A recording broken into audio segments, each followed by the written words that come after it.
su programa Café con Leche, la voz de los latinos en América. Estamos transmitiendo desde hermosa 1470 AM y para todo el mundo a través de caféconlecheradio.com. Les habla Lilia Galindo, me acompaña Michael Dutton. Tenemos a la doctora Catherine Pourdavoud de Kaiser Permanente. Ella es pediatra y nos está hablando acerca de lo que es el sueño. Doctor, you can continue, please. Sure. So I think we have sleep tips. So as far as sleep hygiene, I really recommend that parents have routine guidelines for the family. Don't recommend television for the teenager.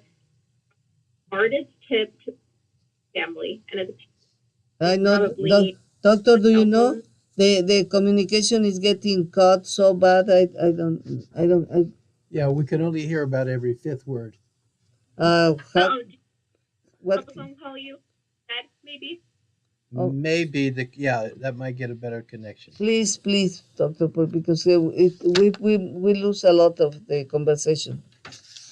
Oh, sorry about that. Disconnect the FaceTime and call. Don't have a television set in the bedroom of their teenager. And then I also recommend that teenagers kind of go off of their cell phones about an hour before bedtime, or if parents can even remove the cell phone from the bedroom. I know that's the hardest thing probably to do.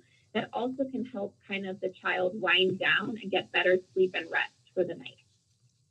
Dos de las recomendaciones es que no tengan una televisión en los cuartos de los adolescentes y que les retiren el teléfono celular al menos una hora antes para que puedan tranquilizarse y poder lograr dormir mejor. Anything else, doctor? And then teens and adolescents should start to have curfews. So whatever the parent decides, there's no one set time, but parents should start to implement whatever curfew works for their family and trying to get the teenager to adapt to that and to be able to do that as well. I have a technique that's worked pretty well also. I got a call from my granddaughter who was having trouble sleeping, who was the first year in college. And I was advising her the way I used to teach when I was teaching at Palmdale High School. I was teaching psychology, and there was a program called Alphagenics, where it actually included some very, very deep breathing, inhaling and exhaling, that would help them get into an alpha brainwave state and induce sleep. And I don't want to send you through the whole exercise, but there is something with taking in a deep breath and holding it as long as you can, and then exhaling as slowly as you can, and then take another deep breath. If you continue to do that and create in your mind's eye, if you will, a monitor, a scale, or some kind of device that you create in your mind and watch it decrease, you'll actually put yourself to sleep. Bueno, la doctora nos estaba diciendo que definitivamente todos los adolescentes, todos los jóvenes en la casa deben de tener un horario, una rutina donde siempre se hace exactamente lo mismo. Y lo que Mike nos recomendaba también es los ejercicios de respiración para que los jóvenes se puedan relajar y dormir mucho mejor. Hay muchos ejercicios que se pueden observar en YouTube para los que no saben. Son respiraciones profundas que te permiten que te relajes muchísimo mejor. And I even do it myself when I can't sleep, and it works. Yeah, I do it. I think that was a great tip that you shared. That's awesome. We do a lot of that counseling in the office too, as far as deep breathing, meditation, and even box breathing, where they, breathe in kind of what you were describing, Michael, like breathe in, hold it for, anywhere between 4 to 7 seconds, and then let out the breath for the same amount of time too. There's a kind of different variations of that as well. But I think that's a great tip. La doctora también dice que en Kaiser se utilizan también este tipo de procedimientos, incluso hay médicos que se dedican especialmente a eso, a dar técnicas de relajación, técnicas de meditación y técnicas que te haces que respires profundamente y contengas el aire por algunos segundos para luego liberarlo. Todo eso contribuye a disminuir el estrés y es una excelente técnica que hay que seguir. Okay. My turn? Yes, please. I think it is. Well, teenagers, as well as all the rest of us coming off of this COVID pandemic, have experienced a tremendous amount of stress and anxiety. Uh, how can parents help their teenagers work with this and maybe even work with them to help manage that stress and anxiety? Sure. So I think parents need to be active in their teenagers' lives and kind of just make themselves present and available and Mm-hmm. let their teenagers know that it's a safe space to talk to parents and that they're not going to be judged, they're not going to be punished. They can talk freely and express their emotions, which I know is easier said than done, and also from the teenager perspective as well. Yeah, I find that there is a certain amount of disconnect between young people and old people. I experience it even with my grandchildren because I am so old. I can remember when there weren't any personal computers, and so today's young people cannot. They have had these devices all their life, and Mm-hmm. has become so much a part of their living that separating themselves is very difficult, and even that in and of itself creates anxiety for them. How sad. How sad. Bueno, vamos a la pregunta que le hizo Michael a, a la doctora y dice que muchos adolescentes de hoy enfrentan niveles crecientes de estrés y ansiedad. ¿Cómo pueden los padres y los adolescentes trabajar juntos para manejar el estrés y qué recursos o técnicas recomiendan para hacer frente a estos desafíos?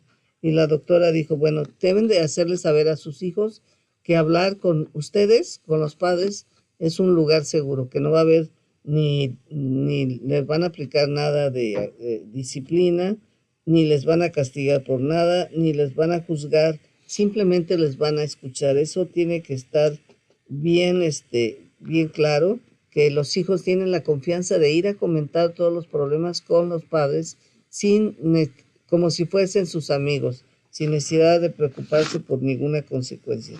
Y Michael nos estaba platicando, dice, bueno, yo veo que los jóvenes están tan pegados ahora. Nosotros, dice, en nuestra generación, pues nunca tuvimos acceso a las computadoras ni nada por el estilo, así es que ahora incluso es difícil para nosotros conectarnos con ellos porque pues hay una diferencia en todos los hábitos y en todo lo que se hacía anteriormente. Okay, doctor, do you want to add something else or I go to the next one? Sure. I think that there's a lot of good apps out there on the phone. One of them is Headspace. The other one is Calm, CALM, and I don't have any financial connections with any of these companies or apps, but those help with kind of meditation and mindfulness.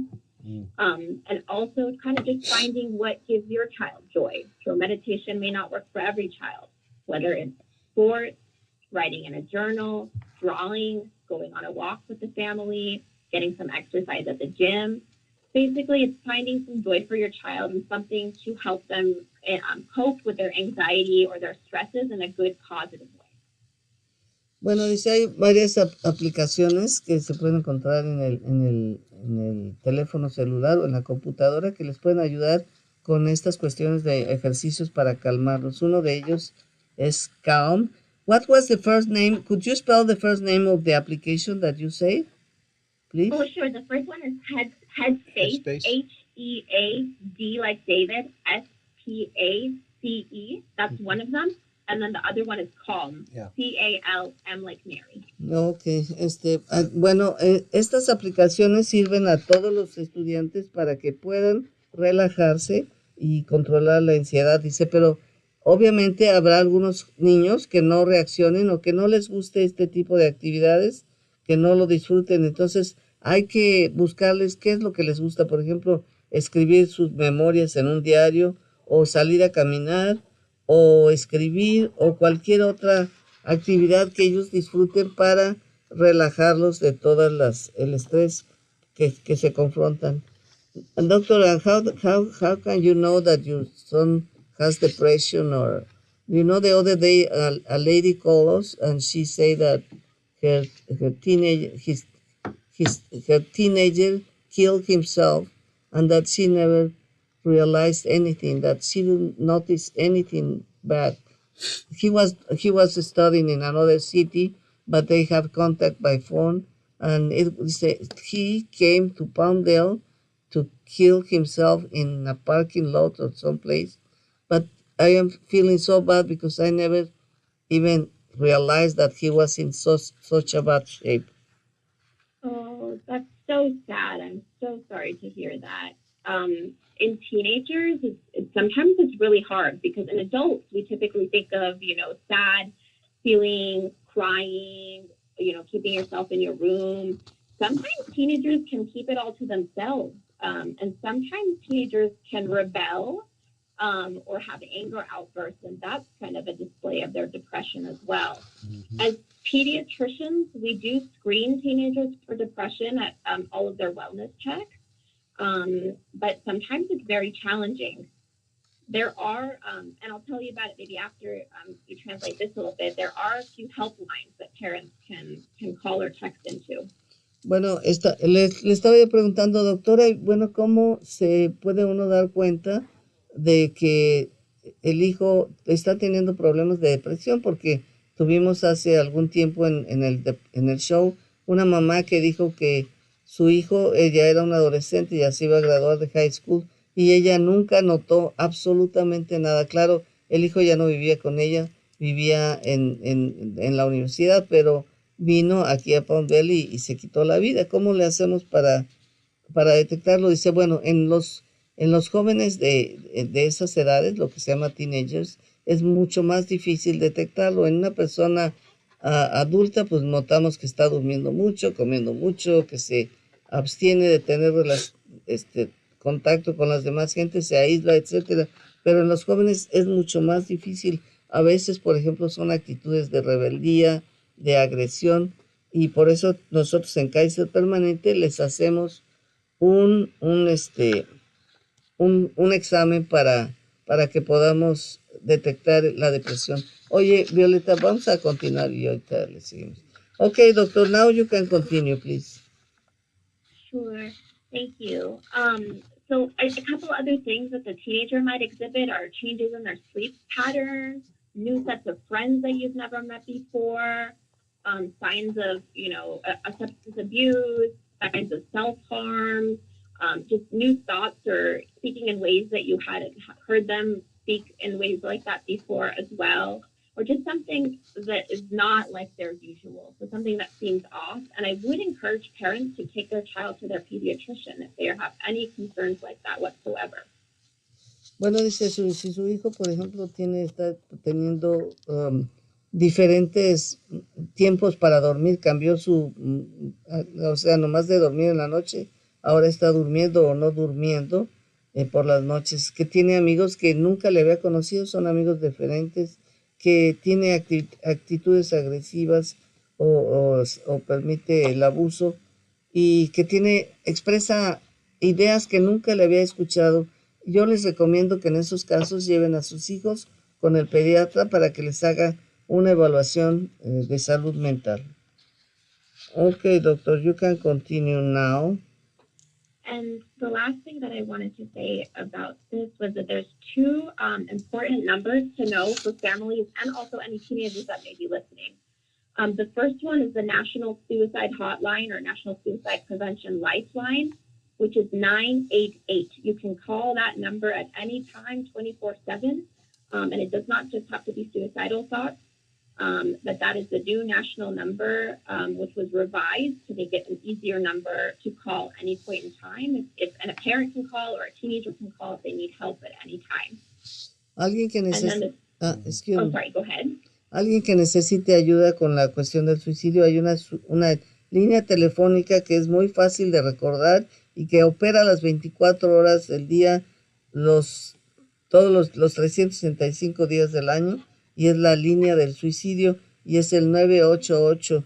Cualquiera puede llamar la persona que se siente afectada o la persona que ve que alguien de la familia está pasando por este tipo de problemas. Hay otro teléfono que nos va a dar la doctora. Okay, doctor, tell me the other telephone, please. That number has also merged with the crisis text line. So a teenager in crisis, at, again, 24/7, it can be at 2 a.m., can also text either that number or 741-741. So if it's easier to remember 988, they can also text that number, or they can text the original crisis text line at 741-741. And again, it does not have to be just for suicidal thoughts. It can be for bullying, for anxiety, for depression, anything like that they need some acute help with. También hay una otra línea de texto que se llama el texto de crisis y también opera las 24 horas de los 7 días de la semana. Y aquí se trata de marcar 741-741. Y en estos casos también obviamente se atiende lo que es el bullying, o sea, el abuso de alguien, los problemas de ansiedad, los problemas de depresión. Ahí los ayudan y les dicen qué hacer para estos casos. Así es que pero no se espere a necesitar números de urgencia, vaya a su pediatra si requiere atención. Okay, doctor, you can continue now. And obviously, if it's an emergency and you're worried that your child is actively suicidal, you can always call 911 as well. Por supuesto que también el número del 911 también puede llamar, por supuesto. Okay, so doctor, do you have anything else to add? I think we covered that pretty well.